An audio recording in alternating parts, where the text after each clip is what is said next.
In this third episode of Video Game Genres Defined, we look at another 7 types of games, including defining first, second, and third person, puzzle and card games, and several others. If you have questions about other genres, feel free to leave a comment, and don't forget to check out parts 1 and 2 of this series already on the channel. Alright, first we're going to look at first-person shooter. The first-person shooter, or FPS genre, is probably one of the most popular genres over the last 2 decades. You're probably familiar with mega franchises like Call of Duty or the Doom series. In these games, you look out of the eyes of the character that you are playing. You see the world around you through camera control that simulates turning your head and your entire body without ever seeing your character. You often see only your forearms and hands and whatever weapon or device that you're holding. This perspective is not only limited to shooting games. In episode 1 we talked about racing games, which often have a first-person in-car view that is very similar. FPS games became wildly popular in the 1990s with what are now referred to as boomer shooters. Games like the iconic Doom and Wolfenstein series that featured fast-paced navigation and reflex-based shooting. The controls for FPS games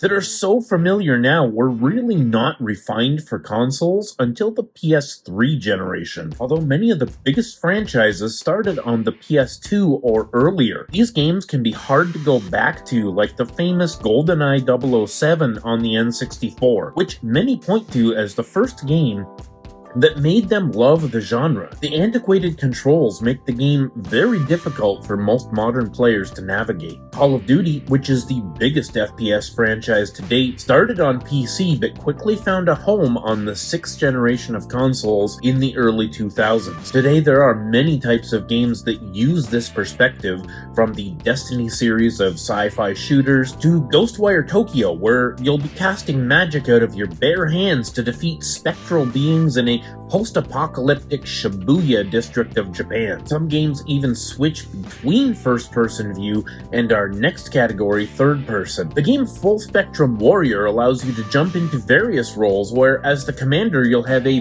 bird's-eye view of the landscape, but you can switch to another character who uses first-person view to make, let's say, a critical sniper shot. Let's move on to third-person shooters. Many people are confused about terms like first-person and third-person and wonder what happened to the second person.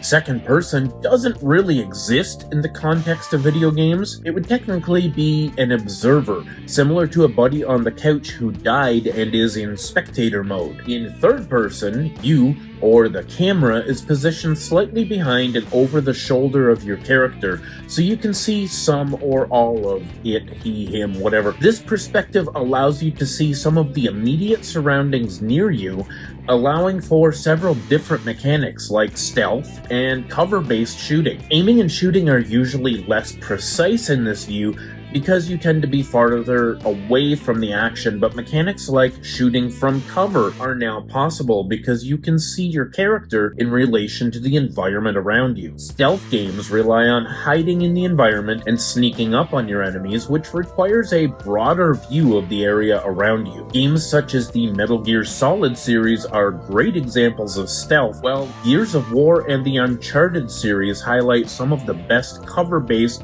shooting mechanics. The third-person viewpoint makes traversal much easier too and allows for things like parkour and climbing, which we see in the Uncharted series and Assassin's Creed, although this can be done in first person as well, as in the Dying Light series. But having played both, I can say it is much more difficult to get a sense of the environment around you and actually land your jumps in a game like Dying Light than it is in most third-person games of this type. Next up is puzzle games. There are so many different styles of puzzle games, I couldn't describe them all here in just one segment. We can divide them into puzzle games like Tetris and Bubble Bobble, and games with puzzle elements which range from Zelda dungeons to Resident Evil and everything in between. A popular style of game that relies heavily on puzzle mechanics is the point-and-click genre, most well represented by games like the Professor Layton series, or the Monkey Island series. These games have you searching an environment for clues to open doors or find secrets, as well as a full-on puzzle segment which may present as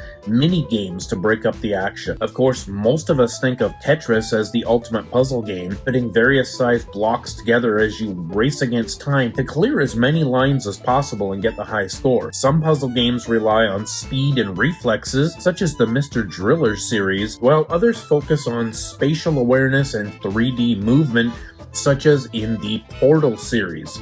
The game Catherine Full Body on the Switch is a deeply weird story wrapped around a block-moving puzzle where you need to use various mechanics to rearrange blocks to allow you to climb up as fast as possible to escape the monster chasing you from below. My earliest memory of a puzzle game is probably Arkanoid in the arcade, a game where you try to clear all the items at the top of the screen by bouncing a ball against them. Geometry plays a big role in this puzzle, similar to billiards, where the ball will bounce and reflect off walls and items that it hit, and you have to predict where it will go to catch it and keep it moving. These days, aside from Tetris, Candy Crush Saga and games like the Bejeweled series are probably the most popular of puzzle games, matching items to clear a screen and get a high score. Let's take a look at card-based games. Card games can be divided into two types.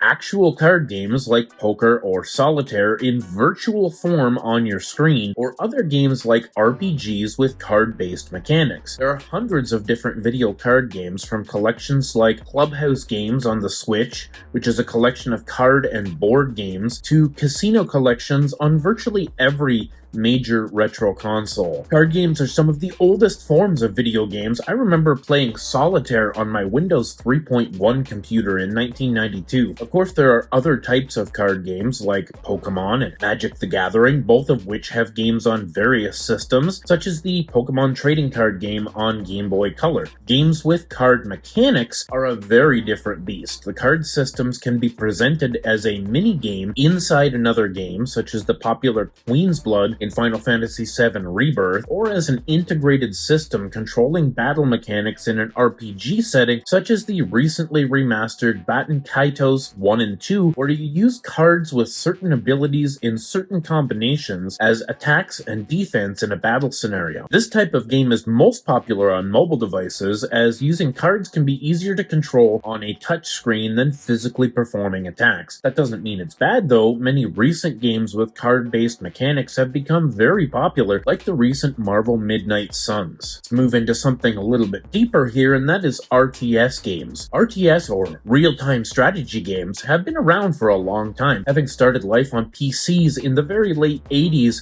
with Herzog Zwei arguably being credited as the first fully fleshed out RTS, and quickly followed by others, including the genre-defining Command & Conquer series. In these games, you command large groups of units and direct the construction of buildings, vehicles, and weapons to send them out against the enemy. The strategy comes from deciding which units and how many of them to build and send into these tactical situations. You usually do not control the combat directly, but rather issue commands and watch them happen. Civilization series is probably the most well-known strategy game. However, the Civ series is turn-based and not real-time, but the two styles are very similar. The fun in games like this is feeling like a god, issuing orders and watching your brilliant efforts produce results. Often you can gather resources and build massive armies to absolutely obliterate the enemy. Many games of this type have a quest-driven structure,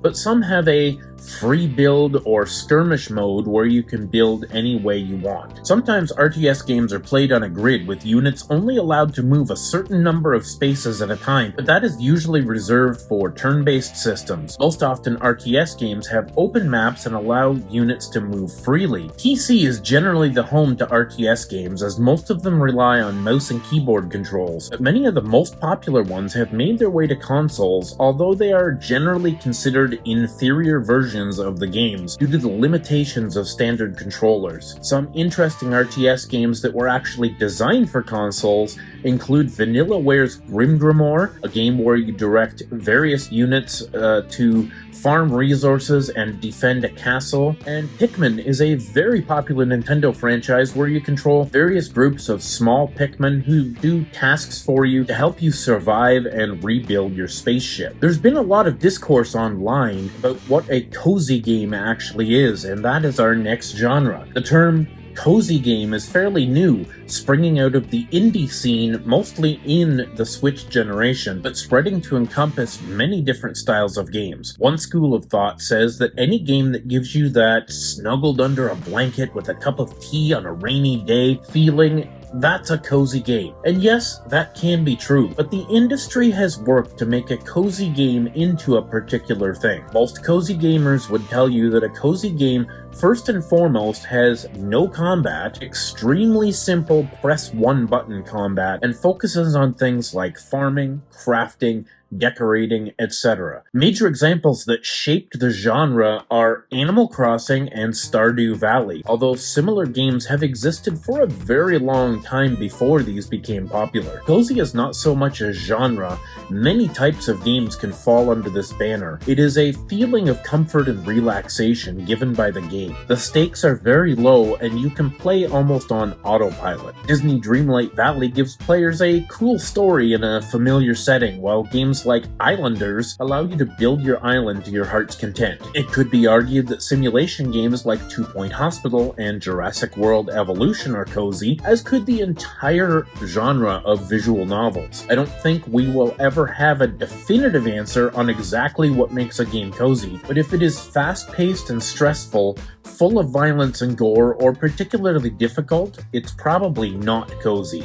Now let's look at our last genre here, run and gun games. Run and gun games often get confused with other genres. People can often struggle to define what the difference is between Mega Man, which is an action platformer, and Contra, which is a true run and gun series. This style of game can be presented in many different ways, from typical 2D scrollers to top-down vertical shooters. The basic premise is fast-paced shooting and avoiding incoming attacks by precision movement. There can often be complex platforming, but not always, and sometimes they can even be full 3D. The thing is, it pretty much has to be a person or like a mech, person in a mech suit or something on the ground actually running. This differentiates it from shoot 'em ups, which are generally in some kind of vehicle like, airborne vehicle like a plane, a jet, a spaceship, whatever. The run and gun games are very similar in a lot of ways to shoot 'em ups, but they're on the ground and you are running and shooting guns.